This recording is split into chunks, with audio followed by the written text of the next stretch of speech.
روزانہ ایسے اسلامی واقعات سننے کے لیے ہمارے چینل کو سبسکرائب ضرور کریں۔ بسم اللہ الرحمن الرحیم۔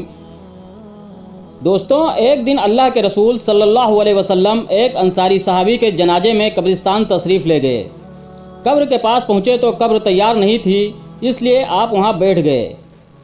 ساتھ جانے والے صحابہ بھی آپ کے گرد اس طرح خاموش بیٹھ گئے جیسے کہ ان کے سروں پر پرندے بیٹھے ہوں۔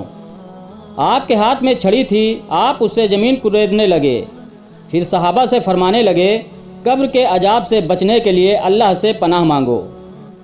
پھر فرمایا، مومن کا جب آخری وقت قریب آتا ہے اور آخرت کا سفر سامنے ہوتا ہے تو اس کے پاس آسمان سے فرشتے نازل ہوتے ہیں جن کے سفید چہرے ہوتے ہیں جیسے کہ سورج چمک رہا ہو۔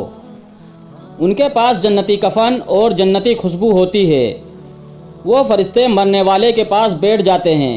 مرنے والے کی نظر جہاں تک جاتی ہے وہاں تک فرشتے ہی فرشتے نظر آتے ہیں۔ پھر ملک الموت علیہ السلام تشریف لاتے ہیں اور ان کے سرہانے بیٹھ کر فرماتے ہیں، اے پاک جان، اللہ کی مغفرت اور رضوان کی طرف چل۔ پھر مومن کی روح اس طرح بہتی ہوئی بدن سے نکلتی ہے جیسے مشک سے پانی نکلتا ہے۔ ملک الموت اس روح کو لے لیتے ہیں۔ ان کے لیتے ہی دوسرے فرشتے فوراً اس روح کو لے کر جنتی کفن و خوشبو میں ڈال دیتے ہیں۔ اس روح سے مشک کی طرح خوشبو نکلتی ہے۔ پھر فرشتے اس روح کو لے کر آسمان کی طرف بڑھتے ہیں۔ اس خوشبودار مہکتی روح کو دیکھ کر آسمان کے فرشتے پوچھتے ہیں کہ کس کی روح ہے؟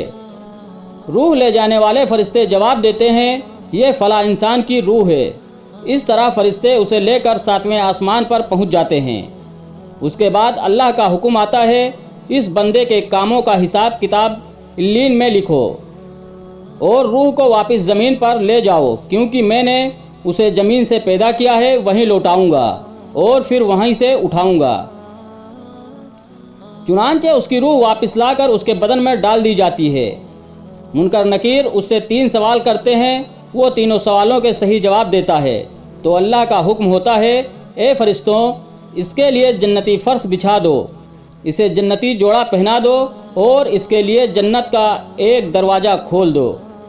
اس طرح ایک مومن کا آخرت کا سفر ختم ہوتا ہے۔ اللہ تعالی ہمیں اسلامی زندگی جینے کی توفیق دے اور ہمیں اپنے ایمان پر چلنے کی توفیق عطا فرمائے۔